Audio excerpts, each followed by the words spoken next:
recordar, ¿no?, que la corteza cerebral, al igual que el cerebelo y la médula espinal, se dividen, ¿no?, es la sustancia gris y sustancia blanca. Sustancia gris le vamos a denominar, como hemos denominado el cerebelo, como corteza, y la sustancia blanca, algunos le hablan de la región medular. Siempre que se escuchen corteza cerebral, se está refiriendo a sustancia gris, no incluye sustancia blanca.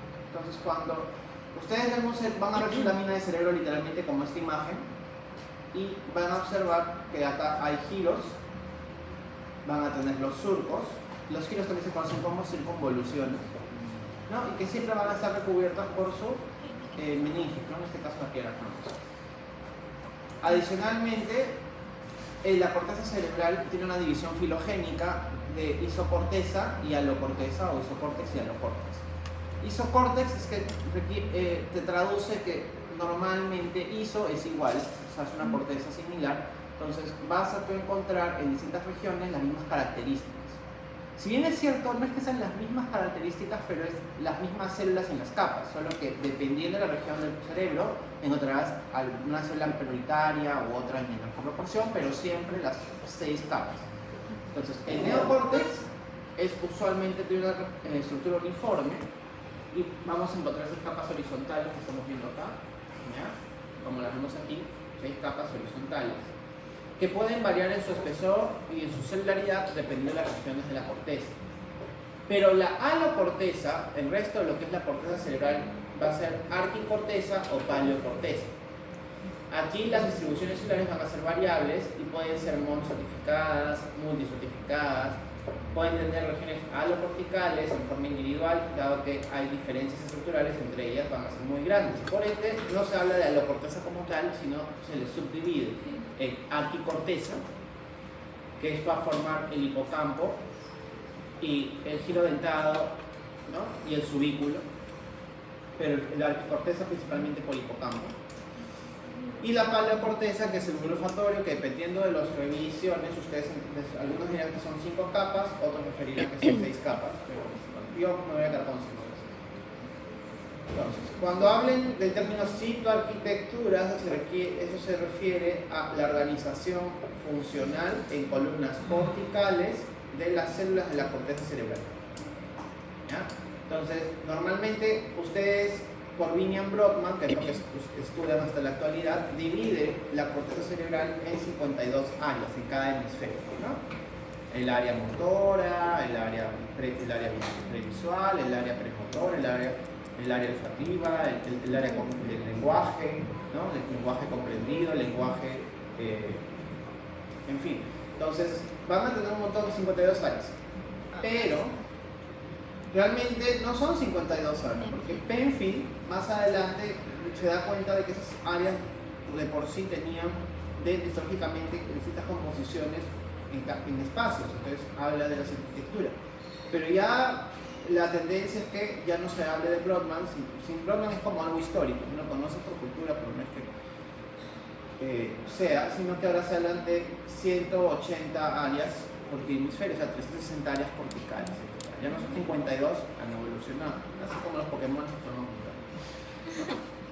Dependiendo de la región cortical, ustedes encontrarán cortezas agranulares, eso quiere decir que son cortezas motoras, corteza del hemisferio frontal, parietal, cortezas granulares que son sensitivas, cortezas polares, ¿ya?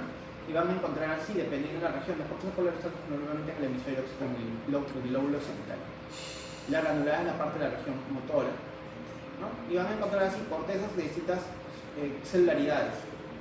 O sea, mantienen las 6 capas, pero vas a encontrar la composición de cada capa con mayor predominio de alguna célula versus otra. Ahora, por debajo de la corteza, o en la organización subcortical, tú verás ahí que están todo el marañón de fibras que ustedes ya deben de haber tocado en fisiología o tal vez en anatomía.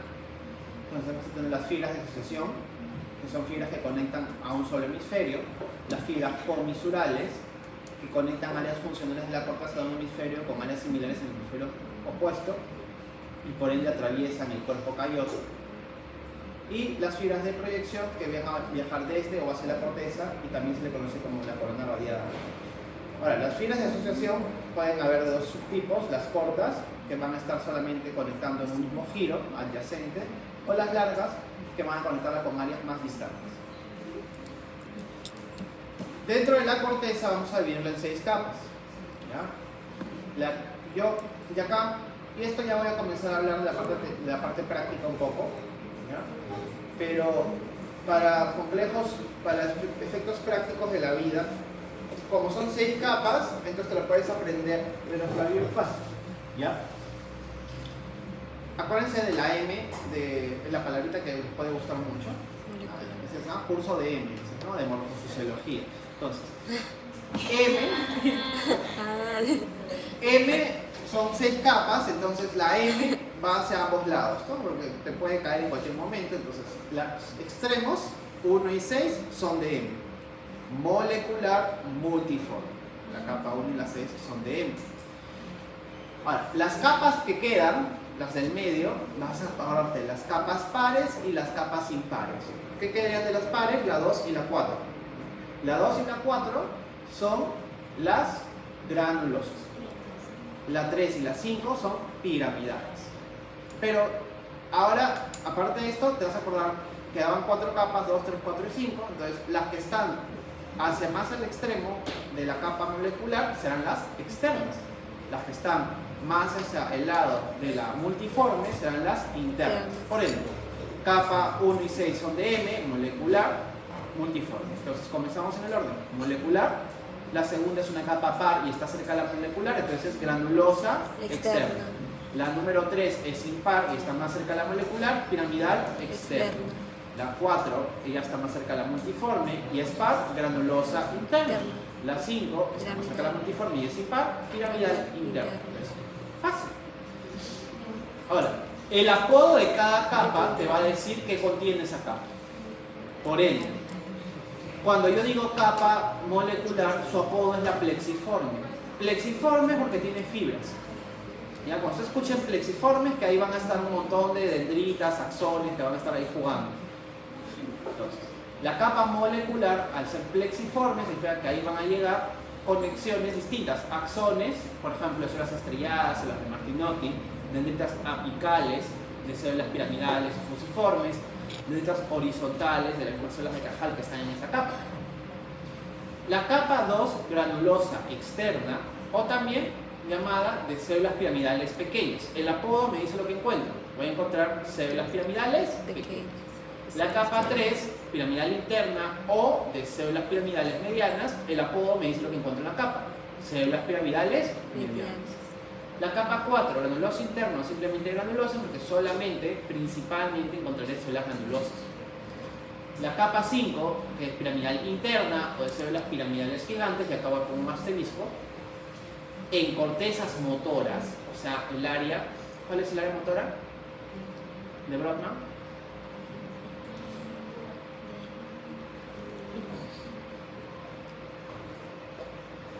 4, 5, 3, 2, 1, 6, 7, 8. Eso les van a preguntar en su examen.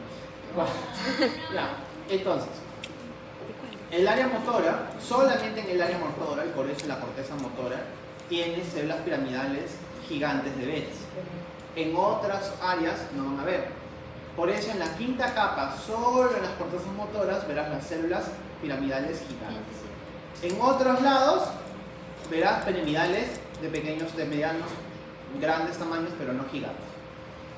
Y la capa 6, que hemos dicho multiforme, también tiene su apodo de células polimorfas, porque encontrarás células de formas variadas, piramidales de tamaños, formas modificadas. ¿Hasta acá estamos bien? Esa es la forma de aprender. Ahora, faltan las conexiones. Entonces, ya hemos hablado de la molecular, que les he dicho, dendritas, axones. Entonces, me queda de la 2 a la 6. Acá también es fácil. 2 y 3 son iguales en conexiones, porque acá son conexiones córtico-corticales.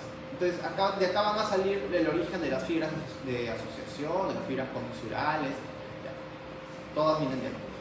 La capa 4 y la capa 6 están conectadas con el tálamo.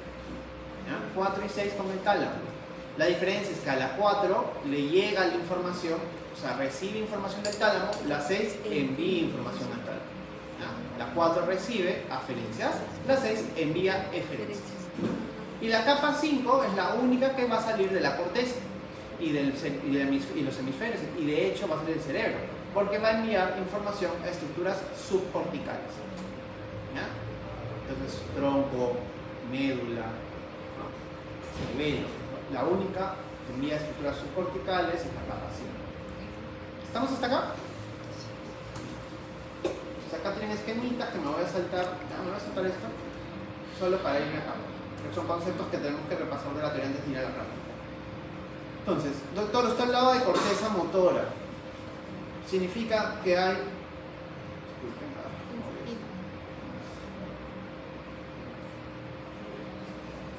Significa que hay corteza también sensitiva, por supuesto.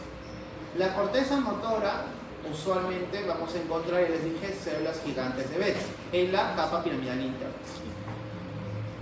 Y otra característica de las cortezas motoras es que van a tener escasas células estrelladas, por eso se les conoce como cortezas agranulares, que les mencioné al principio. En cambio, las cortezas sensitivas van a tener abundantes células estrelladas, por eso se les conoce como cortezas granulares. Y vas a encontrar células piramidales en menor proporción a las granulosas y no vas a encontrar células gigantes de Betz. Acá tenés la corteza motora primaria. Miren, este es a menor aumento y miren lo que estoy viendo acá. ¿Qué son estos, doctor? Células gigantes de Betz. Que mira mayor aumento, qué grandota que es en comparación al resto. Células gigantes de Betz.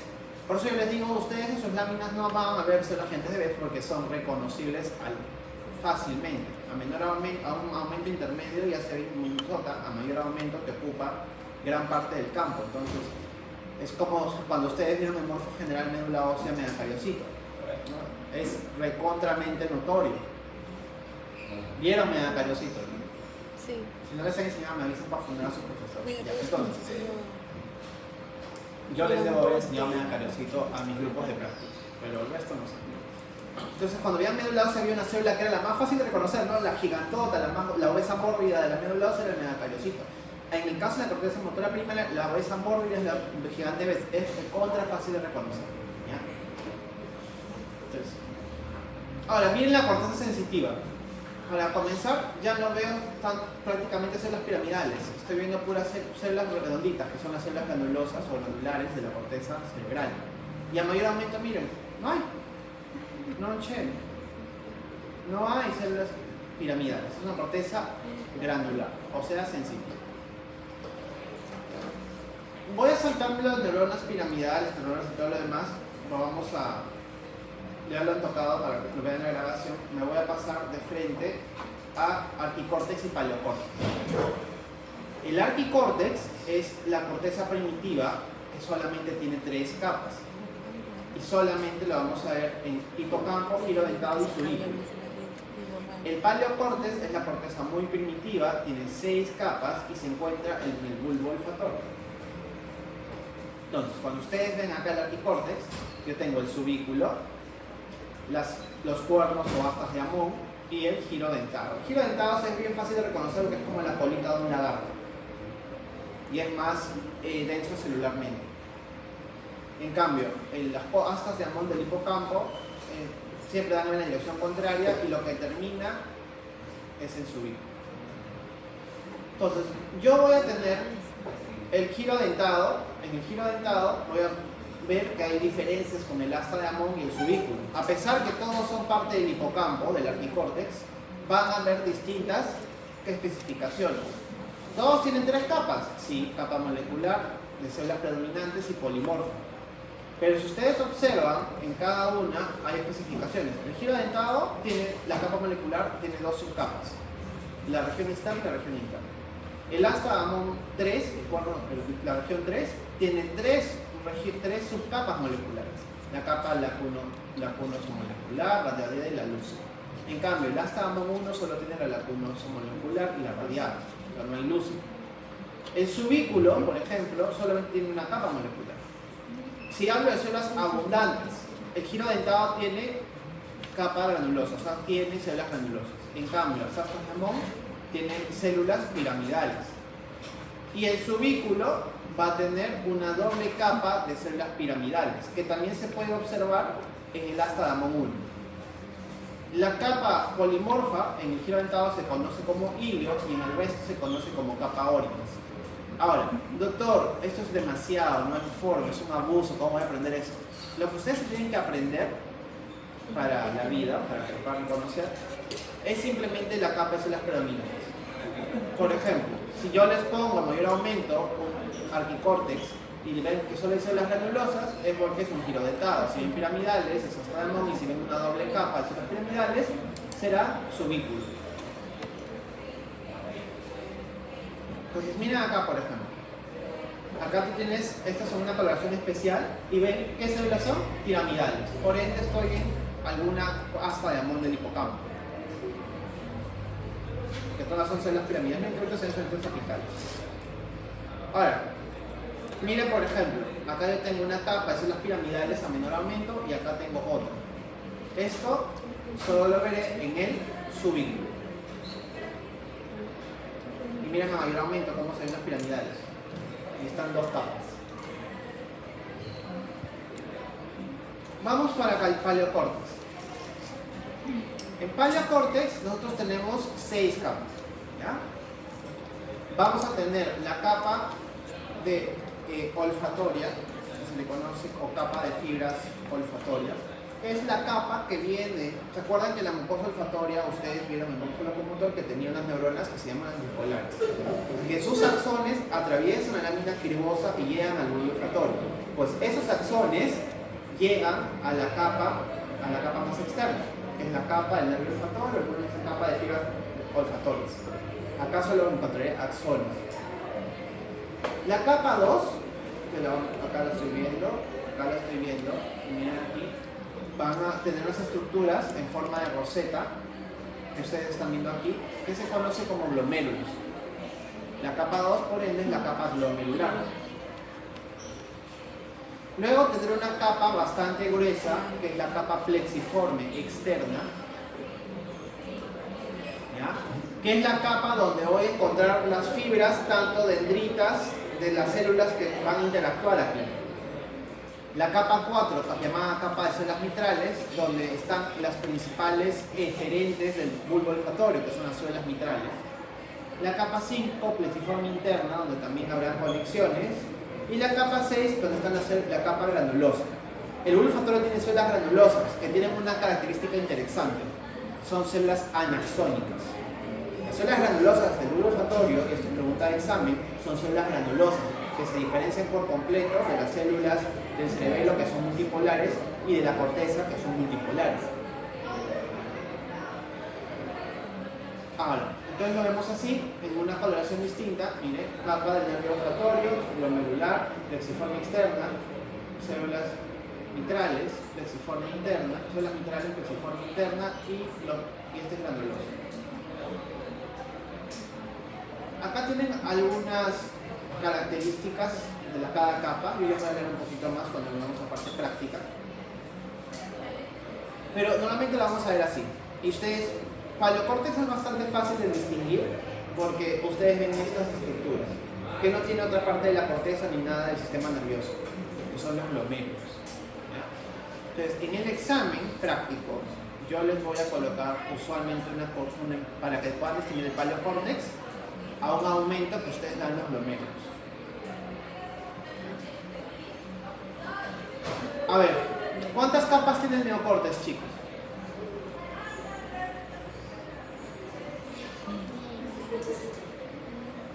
6. Arquicórtex 3. Paleocórtex 6. ¿Qué capas tienen células piramidales y qué capas tienen células granulosas en el neocórtex?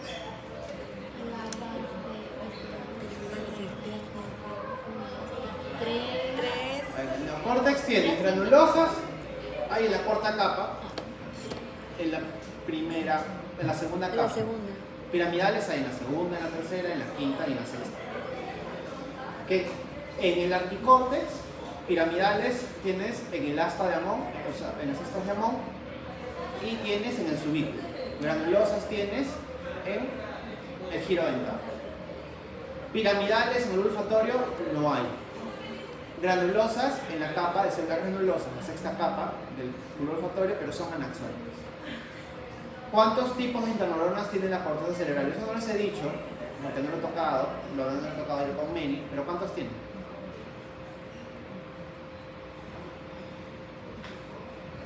Ustedes también han visto 6, pero no hay 6.